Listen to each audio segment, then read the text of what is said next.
बिस्मिल्लाहिर्रहमानिर्रहीम। अस्सलामुअलैकुम। मैं हूं हमजा अशरफ और मैं हूं सफिया खान। शामिल करते हैं हेडलाइंस। ताजरों का सिंध हुकूमत का मुकम्मल साथ देने का ऐलान, फैसले पर खुशी का इजहार, SOPs पर मुकम्मल अमल दरामद की यकीन दहानी। वज़ीर आला कहते हैं कारोबार खोलने का फैसला इंतहाई मुश्किल था, हमारे लॉकडाउन से फायदा हुआ। सईद गनी बोले तमाम मार्केट्स SOPs के तहत खुलेंगी। मेयर कराची वसीम अख्तर ने मुतालबा किया वफाक ताजरों को रियायती कर्जे दे, ताजरों को टैक्सेस, बिजली के बिलों और किरायों में रिलीफ दे। जिस गाहक ने मास्क ना पहना दुकान में दाखिल ना होने दिया जाए। कोरोना केसेस बढ़ रहे हैं मगर लोगों से उनका रोजगार नहीं छीना जा सकता। हुकूमत का वाज़े मौक़िफ़, पूरे मुल्क के बजाय कोरोना से ज्यादा मुतासिर इलाकों में लॉकडाउन का फैसला। वफाकी वजीर असद उमर कहते हैं स्मार्ट लॉकडाउन ने निज़ाम में काम करना शुरू कर दिया है। तमाम इदारे मिलकर एक निज़ाम के तहत काम कर रहे हैं। बड़े फैसले हो चुके हैं, अब अमल दरामद करने का मरहला है। अवाम अपने लिए जितना ख्याल रखे उतना ही मुल्क के लिए बेहतर होगा। माँ सब्र का पैकर, सराफाए मोहब्बत, कड़ी धूप में ठंडी छाँव, जिसके पैरों के नीचे जन्नत है। मदर्स डे पर अजीम हस्ती को सलाम। पाकिस्तान भर में आज मदर्स डे मनाया गया।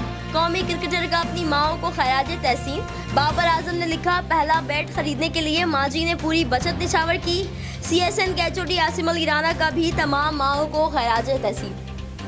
सिंध में कल से मार्केट्स खोलने की इजाजत। वजीर आला सिंध का कारोबारी सरगर्मियां बहाल करने का ऐलान। ताजरों के साथ मामला तय, एलामिया जारी। लॉकडाउन में 31 मई तक तौसी।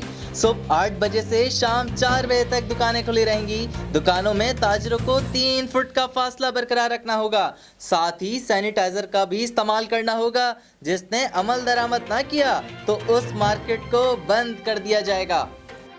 पाकिस्तान ने भारत के कलभूषण से मुतालिक बेबुनियाद इल्जामात मुस्तरद कर दिए। तर्जुमान दफ्तर खारजा कहते हैं भारतीय वकील ने 3 मई को ऑनलाइन लेक्चर में हकाइक के मनाफी बयानात दिए। ये दावा गलत है कि पाकिस्तान ने ICJ के फैसले की तामील नहीं की।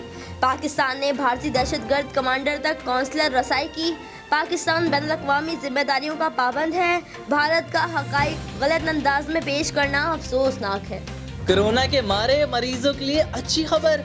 पैसिव इम्यूनाइजेशन थेरेपी से पहला मरीज सेहतियाब। सरबराह NIBD डॉक्टर ताहिर शमसी के मुताबिक मरीज का ताल्लुक कराची से है। सेहतियाब होने के बाद घर मुंतकिल कर दिया गया। मरीज को 30 अप्रैल को प्लाज्मा थेरेपी लगाया गया था। 8 मई को मुकम्मल सेहतियाब हो गया। इस वक्त 1 दर्जन से ज्यादा मरीजों पर प्लाज्मा थेरेपी की जा रही है। फिलहाल कितना ही। मजीद खबरों और अपडेट्स के लिए विजिट करें हमारी वेबसाइट CSNlive.tv। इसके अलावा आप हमें Facebook और Twitter पर भी ज्वाइन कर सकते हैं। देखते रहिए CSN।